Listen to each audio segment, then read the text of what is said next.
My boyfriend lost a round of truth or dare and was asked the color of his underwear. His sister bro jumped in to answer for him. Red.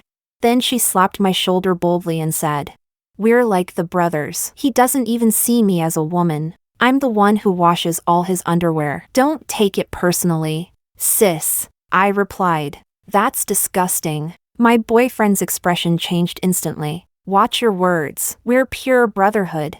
His friends chimed in and said I was petty, insecure, and acting like a woman competing out of jealousy. I covered my lips with a smile and said, "Well, all my underwear is washed by my best male friend. Girls shouldn't have to do such dirty chores, right?"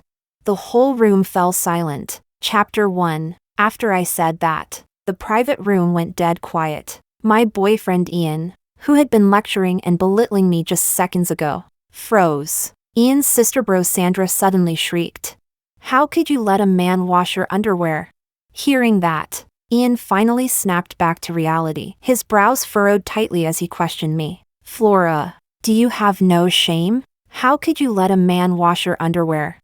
I shrugged, unfazed. "Oh please. He's my best male friend. We basically grew up wearing the same pair of pants. I don't even see him as a man. What's the problem?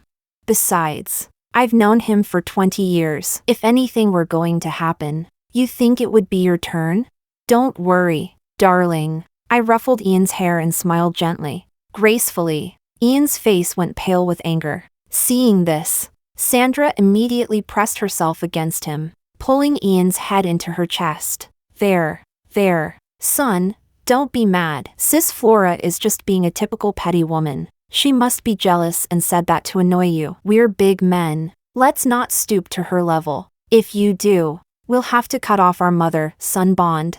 Ian didn't push Sandra away, resting against her chest. He looked at me. "You insisting on competing with Sandra is pointless. You're both women. Can't you get along? She just talks a little bluntly." Ian said this with the attitude of someone magnanimously forgiving me. His buddies added one after another. "Yeah, sis-in-law. That kind of joke isn't something you should say. A proper woman should keep her distance from men." I cast them a sideways glance and asked, "Then what about Sandra? Why don't you care about her reputation?" Ian cut me off impatiently. "Sandra is different." I widened my eyes and suddenly lifted Sandra's skirt. "So you actually have a penis?" Sandra screamed and ran off, her face turning red. Ian rushed to shield her behind him and demanded, "Are you insane?" I shrugged casually. "You all treat her like one of the brothers, a man. Basically, what's there to be shy about?" My best male friend made an appointment for us to get a massage. "I'm leaving."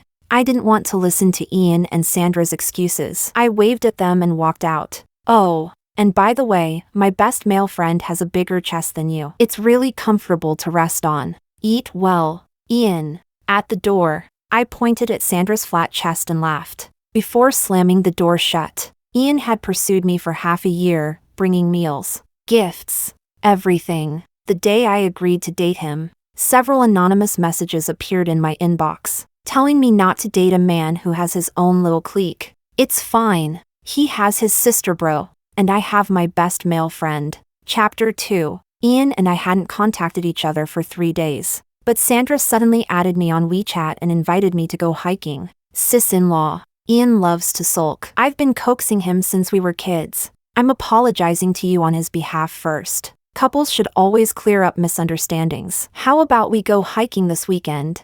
Looking at the way Sandra used that ridiculous title, I blew on my freshly done nails and agreed pleasantly. When I arrived at the foot of the mountain, Ian, Sandra, and 2 other guys were wearing matching sun protection jackets. Ian hesitated, then walked over and grabbed my hand. "Good, Flora. I was afraid you wouldn't come. About last time, it really went too far. My friends grew up wild. They talk without filters. Let's just move on. After all, we've already met each other's parents. We'll have to get used to things eventually." Sandra came over and wrapped her arm around my shoulder as if we were best friends. "Don't be petty, sis-in-law. You too. Hurry up and apologize to sis-in-law. Don't make her upset." The 2 guys exchanged looks and muttered an unwilling sorry. Ian squeezed my hand and coaxed, "Now you should be appeased, right?" My brothers here have never lowered themselves to apologize to anyone. Flora, shouldn't you say something too? Ian twisted open a bottle of water and handed it to me, hinting that I should say something soft in return. Fine. Since he was being so thoughtful, I cleared my throat. Thank your ancestors for the past 18 generations. Flora!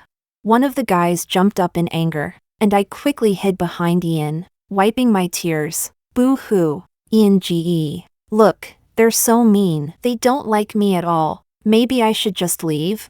Maybe it had been too long since he last saw me acting fragile. Ian instantly lost his senses. His protective instinct exploded as he stepped in front of me. All right. Flora is my girlfriend after all. The two guys couldn't say anything more, but Sandra suddenly snatched the water bottle from Ian's hand and gulped it down aggressively. She drank so wildly that water splashed everywhere, soaking the front of her shirt. Then she unzipped her jacket, revealing a forced-out cleavage, and the necklace around her neck, with a ring hanging from it. I recognized it instantly. It was the couple's ring Ian and I shared. Sis-in-law, you don't mind that I drink from Ian's bottle, right? We shared chopsticks growing up. It's pure friendship. You can't expect Ian to lose all his friends just because he has a girlfriend. Ian noticed nothing. He was frowning as he looked for tissues for Sandra. I saw Sandra raise an eyebrow at me provocatively. Seeing I didn't respond, Sandra deliberately touched the necklace on her chest and continued. We apologized. Shouldn't sis-in-law apologize too? You made up some imaginary man just to win an argument, and made my Ian cry for days. She looked like she was righteously standing up for Ian. Ian looked at me with a frown. Flora, you really did go too far. I didn't speak. A guy in sportswear, broad shoulders, narrow waist, strikingly good-looking, walked over. He took the bottle from my hand and tilted his head back to drink. Sorry, I'm late. I'm Flora's best male friend. Chapter 3. Casey appeared at the perfect moment. I wrapped my arm around his affectionately as I introduced him. This is Casey, my best male friend. We were born in the same year, same month, same day. We're all friends here. I invited him to join the hike. You guys don't mind, right? Ian shoved Sandra aside and yanked me toward him. Flora, how can you hold another guy's arm? I blinked and smiled. Casey isn't another guy. He's basically family. Don't tell me you're jealous of my best male friend too. Don't be so petty. I don't even see him as a man. As I said that, I pulled my hand out of Ian's grip and patted Casey's broad shoulder with a smile. Flora, come back here. Ian's face had completely darkened. After all, Casey was undeniably handsome, even overshadowing him a bit, and no matter how you looked at him, he was clearly a man. Casey held my hand up, revealing the silver ring on his pinky finger. Don't get the wrong idea. We grew up sleeping in the same bed. If I liked Flora, what would that have to do with you? His voice was pleasant, calm even, but absolutely, unmistakably provocative. Ian flushed with rage, glaring at Casey. Flora has a boyfriend. Can you keep some distance? Before Casey could speak, I smiled. Ian, why are you being so selfish? I can't just throw away my best friend just because I got a boyfriend. Ian clenched his fists. He's a man. I waved my hand dismissively. I don't treat him like a man. Sandra, hurry up and talk some sense into Ian. Why is he acting like a jealous little boy? Sandra, standing behind Ian, seemed to finally snap out of her daze. She tiptoed and wrapped an arm around Ian's neck, forcing a laugh. Come on, let's go hike. Ian can't leave us childhood friends standing around waiting for him. Unfortunately, Ian was too furious at the moment to calm down. He suddenly lunged forward and pointed at the ring on Casey's finger. Why is your ring on his hand? I patted my head. Oh right. He said he liked it last time. I just loaned it to him for a couple of days. No big deal. Casey continued smoothly. We've shared everything since we were kids. What's hers is mine. Ian was nearly stomping on the ground in fury as he yelled. That's our couple's ring. Flora, this is cheating. His eyes were red, like he was about to cry. I dropped my smile and lifted my chin. Then what's Sandra wearing around her neck? Ian whipped his head around, then suddenly yanked the ring off Sandra's necklace. When did you take my ring? The pull left a red mark on Sandra's neck. Tears welled in her eyes as she winced. Ian, that hurts. It's just a stupid ring. Why are you making a scene? The two guys behind her stepped forward to defend her. Ian, now you're going too far. We even shared socks back in the day. I licked my lips and smiled. Did you share girlfriends too? The two guys fell silent, cheeks burning. Ian quickly put the ring back on his own finger. Flora, look, I got mine back. You should put yours on too, okay? Don't be mad. Seeing how sincere he looked, I decided to give him a little sweetness. I put the couple's ring back on. Ian visibly relaxed. On the way up the mountain, Ian carried my bag, handed me fruit, and stayed glued to my side. Just like when he was first courting me, every time Sandra tried to talk to Ian, he ignored her completely. Her fists were clenched, and she stared daggers at me as if she wanted to tear me apart. Flora, I know you're upset about my relationship with Sandra, and you brought a guy just to make me jealous. It's my fault for upsetting you. I'll definitely keep my distance from her in the future. I looked at him without responding. Ian quickly added, how much did you pay that actor? I'll reimburse you. Just don't bring him again next time. As he spoke, Ian transferred 5,000 yuan to my WeChat and added a note saying it was a voluntary gift. I looked at my phone, then suddenly threw myself into Ian's arms and glanced over at Sandra. Why did you transfer me so much money? Sandra came over and asked sourly. How much did he transfer? Sis-in-law doesn't know? Ian used to send 30,000, 50,000 to me. She tried to peek at my screen, then turned to Ian. Hey, don't forget your bros. Why didn't you transfer money to me? Ian checked my expression and snapped impatiently. Sandra, cut it out. Can't you see Flora isn't happy?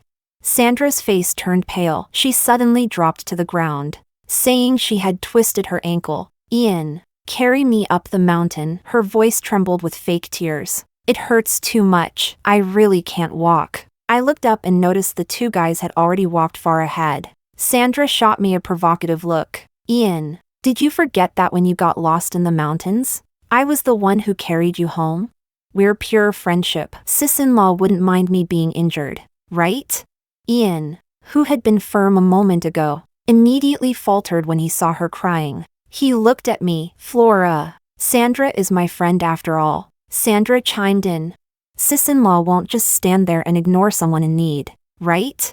I smiled sweetly. Of course not. Then I beckoned to Casey. He crouched down in front of me. Perfect timing. I'm tired too. See you at the top. I leaned onto Casey's back, my field of view lifting as he stood. We're all friends. I get it. I'm sure you two are just pure friendship too. As Casey carried me forward, Ian abandoned Sandra and rushed after us. Flora! Didn't we agree? No more actors. I replied helplessly. Ian, Casey is my best male friend. Why don't you believe me? By the time we reached the mountaintop, Ian was completely subdued. He didn't even look at Sandra. When everyone went to pick up their lunch boxes, Sandra walked up to me with a dark expression. I really underestimated you. You think finding some guy to provoke Ian will make him give up on what we have? Dream on. I dropped my smile and asked her, you like Ian? Sandra let out a cold laugh, confident. If you know what's good for you, you'll leave. The only woman Ian can have is me. I shook my head. Sandra's voice sharpened. You know Maya, right? If you don't wise up, you'll end up just like her. Maya was Ian's ex-girlfriend. She jumped off a building only 2 months into dating him. Her explicit photos had been plastered all over the school. I trembled and took half a step back. Sandra thought I was scared. Just as she showed a triumphant smile, I suddenly raised my hand and slapped her hard across the face. Chapter 4. The commotion was so loud that the guys quickly hurried over. I threw myself into Ian's arms and cried miserably. Ian G.E. Sandra bullied me. Sandra rushed up to me, covering her face, shouting angrily. You slapped me. Who's bullying who? Ian, you can't take sides. Sandra is the real victim. Ian's face darkened as he asked what happened, and Sandra shoved me aside, grabbing Ian's hand to press it against her cheek. Ian, my face is swollen. Aren't you going to stand up for me? Ian frowned at me. Flora, how could you hit her? That's too much. I wiped my tears. But Sandra told me to watch out for Maya coming to my bedside at night to claim my life. The moment the words left my mouth, not only Ian froze, the other two guys turned pale too. To them, Maya's suicide had been caused by their jokes going too far. Ian suddenly shoved Sandra away. "You're insane. We're done. Don't contact me again." He grabbed my hand and dragged me away. Behind us, I heard the two guys complaining. "Weren't we supposed to never mention that name again?" "Sandra, are you out of your mind?" None of that mattered. What mattered was Ian promising he'd never be involved with Sandra again. The moment Ian left, I wiped my hands hard with a wet wipe. Casey was smoking by the doorway. I asked him, "How's Maya?" He exhaled a ring of smoke, face dark. I nodded slowly and took a deep breath. 3 days passed. It was Ian's birthday. The party was held in his family's villa. Same familiar group, only Sandra wasn't there this time. Ian held my hand affectionately. "Flora, I really, truly like you. Let's get engaged in a couple of days, okay?" Before cutting the cake, his buddies insisted on giving gifts first. A giant pink box was pushed in, wrapped with a pink bow. Egged on by the crowd, Ian went to open it. As soon as the lid lifted, Sandra jumped out wearing a spaghetti strap mini dress. "Happy birthday!" She squeezed her chest together, striking a seductive pose. Everyone screamed, saying she looked sexy. The men completely stunned. After all, seeing a bro transform into a goddess was too bizarre. I watched calmly as Ian grabbed Sandra's hand, and I asked, "Didn't you say you'd cut ties?" Ian spoke. "Flora, Sandra is still my good friend. I ignored her for 3 whole days. That was punishment enough. She knows she was wrong. Don't be so petty. Sandra already told me Casey is a performing arts student. You hired him on purpose to spite me. That really embarrassed me. How could you be that intimate with a stranger?" I stared at him expressionlessly. Then what exactly is Sandra doing right now? Hopping out of a box tied with ribbons like a gift? Should I get you two a bed as well? Sandra's eyes brimmed red as she shouted. "How can you insult the pure relationship between me and Ian like that? He even used his hands on me back then, and we still never slept together. Sis-in-law, stop being jealous over nothing." Ian looked at me, self-righteous and firm. "Exactly. Flora, be reasonable. I would never have feelings for her." I smiled and asked, "So how long does he take to finish?" Sandra responded carelessly, "Over 20 minutes. Sis-in-law, stop asking about private things between friends." I let out a dramatic gasp. "Aw, only that short? My best male friend lasts 40 to 50 minutes. Looks like the gift he picked for me is pretty fitting." As I said that, I handed Ian the smallest size of condom. The room froze once again. Ian's smile disappeared instantly. "Flora, I already told you. Stop hiring actors to provoke me." "I'm not going to believe it." I spread my hands and smiled. "Why wouldn't you believe it? Casey and I were classmates from kindergarten. Ask anyone you like. Be generous. Don't get triggered so easily. Just because your abilities don't match his, I won't look down on you." Ian suddenly grabbed my hand. "Flora, even if he's your best male friend, how can you two be so filthy?" I pointed at Sandra. "What's the problem? We're childhood friends. How can you insult our pure friendship? Or are you saying Sandra is filthy too?" Ian froze. His face reddened as he stammered uselessly, unable to form a coherent word. At last he tugged at my sleeve as if compromising. "Flora, don't see that Casey anymore. We're getting engaged." I asked in confusion. "And what about your sister bro?" Ian immediately threw Sandra out the door. "What are you doing here? This is embarrassing." "Sandra, don't ever show up in front of me again." Sandra shouted furiously from outside. "Ian doesn't want me anymore, so your wings have grown hard now. Don't forget how I soothed you to sleep when you were little. When you laid on my chest. Why weren't you embarrassed then?" I pushed Ian aside and smiled at Sandra. "Sandra, why are you bothered by all that? Aren't you two good friends?" Sandra glared at me with hatred. "You manipulative green tea bitch. Just wait." With that, she stormed off. I turned back to Ian, sounding considerate. "I'm not forcing you two to break completely. Talk to her properly, after so many years of friendship." I'll give you a week. Can you handle it cleanly? Ian moved, pulled me into his arms. Flora, you're so understanding. After leaving Ian's villa, I took off my jacket, tossed it into a trash bin, and got into Casey's car. Trashy man, pathetic woman, I muttered, unable to hold back my disgust. Casey laughed and patted my head. You worked hard. Sandra hadn't been bluffing. That same night, a confession wall post appeared. Title, A girlfriend so controlling she forced us, brothers of 20 years, to cut ties. The post blew up instantly. Replies poured in until it was pinned to the top. Chapter 5. I read the post. It was filled, line after line, with evidence that during our relationship I had stopped Ian from interacting normally with his friends, including but not limited to leaving in the middle of gatherings, insulting his friends while hiking, and making a scene at a birthday party. They even showed screenshots of their private chat praising me.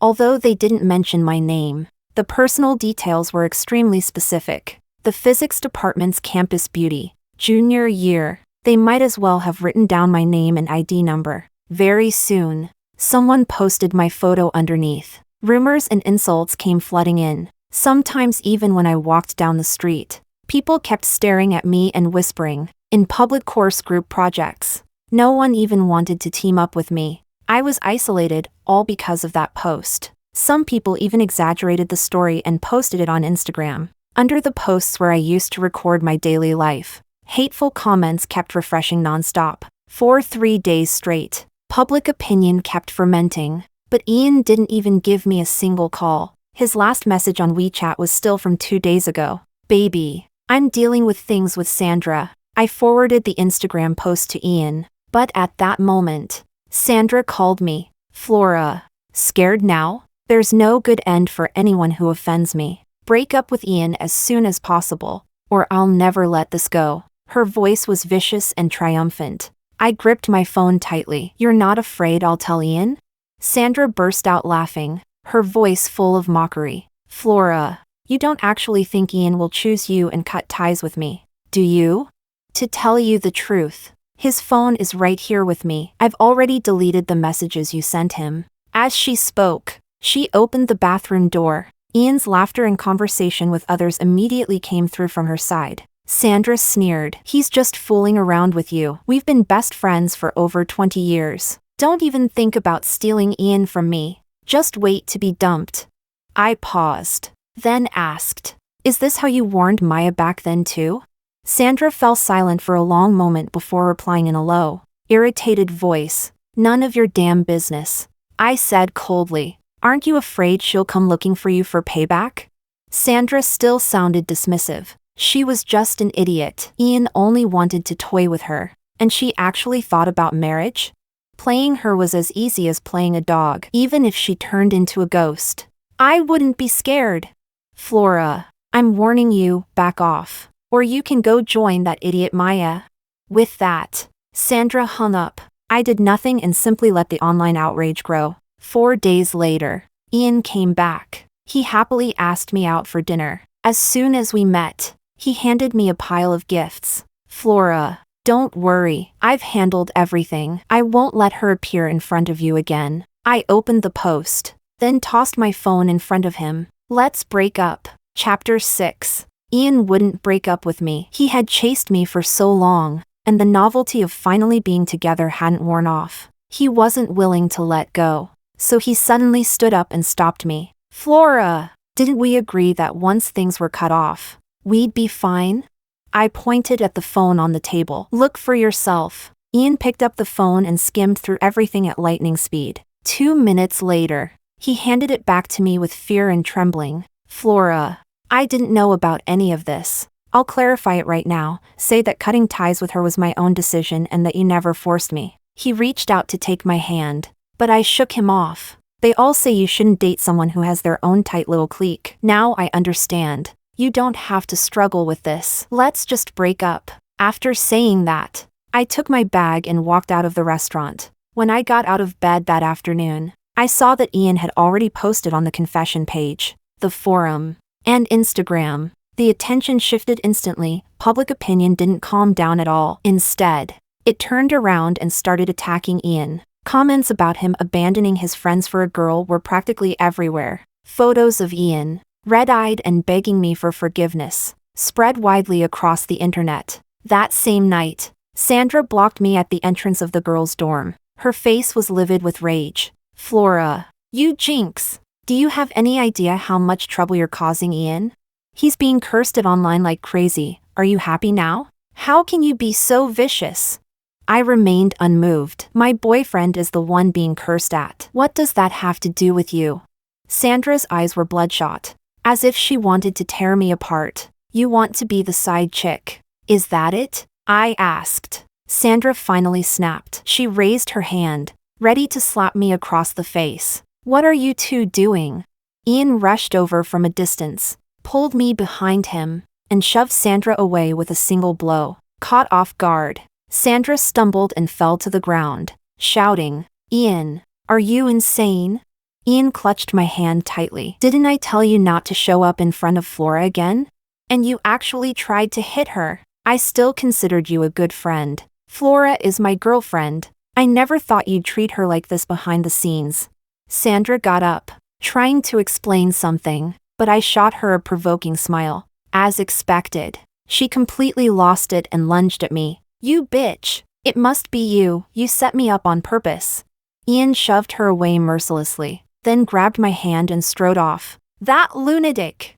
Ian kept reassuring me again and again, promising he would make sure Sandra received the punishment she deserved. He told me not to worry, but I didn't wait for Ian. I had already gone ahead and exposed online that this so-called brother was actually a woman. The narrative flipped dramatically, and the gossip-hungry flocked in immediately. The comments section became a battlefield. Many men felt I was making a fuss over nothing. They said having a few opposite-sex friends was no big deal. But the good thing was, plenty of opposing voices appeared too. A lot of people stood on my side, dissected Sandra's little essay, and concluded she was a pretentious coquette bitch. For a while, opinions were flying everywhere. But Sandra suddenly went quiet. It wasn't until the next afternoon that she finally sent me a message. She wrote, "Flora, you will never be able to beat me. Ian will always take my side." Sure enough, Ian soon came out with another clarification. This time, he said he and Sandra were purely just friends. They had known each other for 20 years, and there was absolutely nothing inappropriate between them. He even posted their usual chat logs. They really were all ordinary conversations between friends. There were even a few lines of Sandra praising me. Another set of new evidence. Because of Ian's stance, I was once again at a disadvantage. When Casey called me, I was sitting inside Maya's hospital room. The girl on the bed had her eyes peacefully closed, face pale. She had finally made it off the emergency table, but unfortunately, she still hadn't opened her eyes. Maya and I grew up together. She had always been gentle and quiet, smart and hardworking. Back then, she was the top student in our class, the one teachers liked the most. Even my parents would occasionally sigh and say how wonderful it would be if I could be as obedient and well-behaved as Maya. Sometimes, I felt jealous. Jealousy is normal. No friendship is completely free from it. But we were still the best of friends. During the period when she was cyberbullied and doxxed, I happened to be on medical leave from school. The next time I saw her was already here, in the hospital. Not long before everything happened, she had still been telling me good news, saying she had met the best boy in the world. Maya, hang on a little longer. Those people should all pay the price. Ian called me, but I didn't pick up. When the phone rang for the 5th time, I finally answered slowly. "Flora, can we meet?" Ian's voice trembled with panic. He was desperate to explain. "Some things are too complicated. I need to explain to you face to face. Flora, I love you. You have to believe me." I asked in return. "Seeing me being cursed at online, did that make you happy? Is Sandra satisfied now?"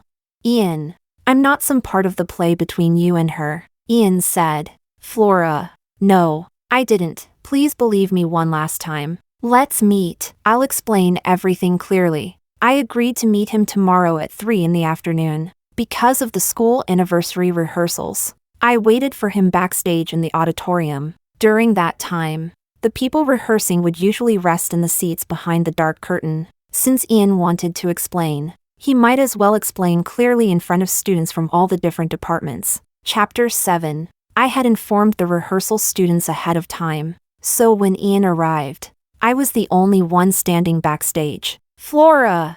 His voice was loud, the acoustics of the auditorium were incredible, making it sound as if he were speaking through a megaphone. Ian froze for a moment. He glanced around, saw no one nearby, and immediately rushed toward me. He grabbed my hand, panting, Flora, listen to my explanation. I shook off his hand and moved a little closer to the black curtain. How are you going to explain it? You clearly promised you wouldn't contact Sandra anymore, so why are you defending her online? You can't stand seeing her get attacked, but you can watch me being cursed at nonstop for days? Who exactly is your girlfriend?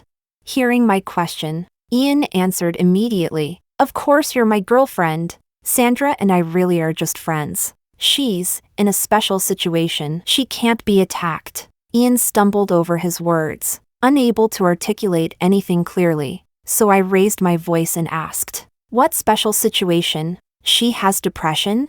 Ian shook his head. He looked into my eyes, as if suddenly making up his mind. She's pregnant. His answer truly shocked me. I steadied myself and looked him up and down. Your child? I laughed in disbelief. So this pure friendship somehow got her pregnant? Ian and Sandra, those two shameless cheating dogs, really kept pushing the limits of what I thought humanly possible. Ian said, Flora, it was an accident. That night she was drunk. And I was drunk too. I thought. I pressed him. Didn't you say you'd cut off contact? Yet you were drinking with her in the middle of the night? Ian's eyes turned red as he pleaded. I wanted to drink with her one last time before cutting ties. I didn't expect the next day would turn out like this. Flora, I really only like you. He raised his hand in oath right in front of me. I asked, is she getting rid of the baby? His expression immediately stiffened. Flora, that's a life. And her parents already know. They absolutely refused to let her terminate the pregnancy. I couldn't stop myself from saying, then what is there left to say? We're breaking up. My goal had already been achieved anyway. The students behind the curtain were from all departments. The explosive scandal between Ian and Sandra would spread across the campus soon enough. Seeing it in person was far more thrilling than reading it online. I turned to leave, but unexpectedly Ian grabbed my wrist and suddenly dropped to his knees in front of me. Flora, don't break up. I've already decided you're going to be my wife. We already met each other's parents, didn't we? When Sandra gives birth, we'll give the child to you to raise, okay? You won't have to suffer through childbirth. Doesn't that sound great? Ian stared into my eyes, hoping his words would move me. I was genuinely stunned. I knew he wasn't a good person, but I never expected he could be this shameless. I stepped back twice and rejected him clearly. I will never agree to such an immoral solution. You and Sandra are disgusting, absolutely disgusting. Scumbag. We're breaking up. I threw down the final words and went to leave, but Ian lunged forward and clamped down on my wrist. Flora! Look at the internet, everyone is cursing you. With your reputation ruined like this, who else besides me would ever want you? Flora, you'll never escape me for the rest of your life. I couldn't break free, seeing the ferocity in his eyes. I deliberately provoked him. What about Maya then? You caused her to be cyberbullied. Spreading her photos was also your way of trapping her into marrying you? The moment I mentioned Maya, Ian actually let out a breath of relief. He must have thought I was jealous. His tone became casual, his gaze even more condescending. She was just something to play with. She didn't know how to respect herself. Say a couple sweet words to her and she'd get so touched she'd willingly crawl into bed. Ian hadn't even finished his sentence when I finally couldn't hold back. I raised my hand high and slapped him hard across the face. I pressed the remote. The black curtain slowly lifted, revealing countless shocked faces. More than 100 people sat in the audience, mouths hanging open. Several had already raised their phones to record and take pictures. Casey was standing closest to the stage. The moment he realized what was happening, he jumped onto the stage and punched Ian to the ground with one blow. No one panicked. No one even tried to stop him. On the contrary, many people applauded and cheered. When someone reaches a certain level of scumbaggery, even gods and humans are united in their anger. Ian scrambled to his feet, facing the overwhelming curses around him. He finally realized something was wrong. He stared at me fiercely. "Flora, you actually set me up." I sneered, "Just letting everyone see your true face as the scumbag you are." Countless cameras were pointed directly at his face. Ian had no choice but to flee the auditorium in humiliation. Casey patted my shoulder and whispered, "You did well." I shook my head. "Maya tutored me since we were kids. I'm glad I could do something for her." Scumbag men and pretentious coquette bitches deserve to be spat on forever. When I returned to the dorm, I received a call from Sandra. She clearly didn't know what had happened in the auditorium today. Her tone was filled with pride. "Flora, do you know? I'm pregnant with Ian's child.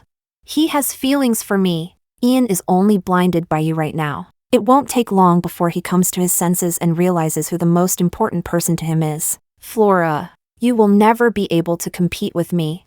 I waited until she finished her entire triumphant speech before reminding her, "You can check the school website and confession pages now. Congratulations, your pregnancy with Ian's child is known by the entire school." Sandra sniffed disdainfully. "Don't think you can provoke me. Ian told me to rest well during the pregnancy and not go online. You're just jealous, aren't you?" Chapter 8. I hung up the phone and went to the hospital to see Maya. I told her everything that had happened these days. Told her that the scumbag's true colors had been completely exposed. I told her to wake up soon. It would be far too much of a pity if she didn't personally witness her enemy's downfall. Casey stood at the door. "Flora, thank you on Maya's behalf." I hesitated before speaking. "If there's any good news, tell me the very first moment." Casey was Maya's twin brother. The moment the thought of revenge against Ian appeared in my mind, I immediately went to discuss it with him. When I returned to the dorm and was finally alone, I uploaded all the evidence I had collected before. The recordings and photos from the bar. The things Sandra whispered to warn me during the hiking trip. All the screenshots and call logs from every conversation Sandra ever had with me. I had saved all of them. Whether their so-called pure friendship was real or not, these things were proof enough. A storm erupted on the school forums. As I released the evidence, countless ex-girlfriends of Ian stepped forward to expose Sandra too. They said she was a typical man-chasing pretentious coquette. Later, Sandra called me again and again, cursing me each time, but I recorded every call and posted them. Eventually, after suffering the consequences repeatedly, she no longer dared to curse me. For a long while, I didn't see Sandra at all. I heard she had taken a leave from school because she couldn't handle the cyberbullying. Or maybe she took a break to protect the pregnancy. Either way, didn't matter. The other two members of their clique came to look for me as well. They wanted to avenge Sandra, but with Casey always by my side, they couldn't find a chance. So I approached them myself. "Don't you two have girlfriends?" The two of them instantly stiffened up, asking what I wanted. I smiled and asked, "Who is the real father of Sandra's child?" Don't think I couldn't see it. The relationships within that tiny clique were far more complicated than just Sandra and Ian. The two men ran off and never came to bother me again. When Casey and I started dating, Ian appeared. He wanted to talk to me alone, right there in the cafe. I readily agreed. "Did you ever love me at all?" Ian's first sentence sounded worn and tired. Before I could respond, he started explaining on his own. "That night, I really was drunk. I don't remember anything. I didn't mean to betray you. I truly don't have any special feelings for Sandra." I shook my head. "Never loved me. But if you really don't remember anything, let me give you a friendly reminder. When the time comes, don't forget to get a paternity test done." Ian's face immediately turned pale, and he hurried away. As for who the child belongs to, hard to guess.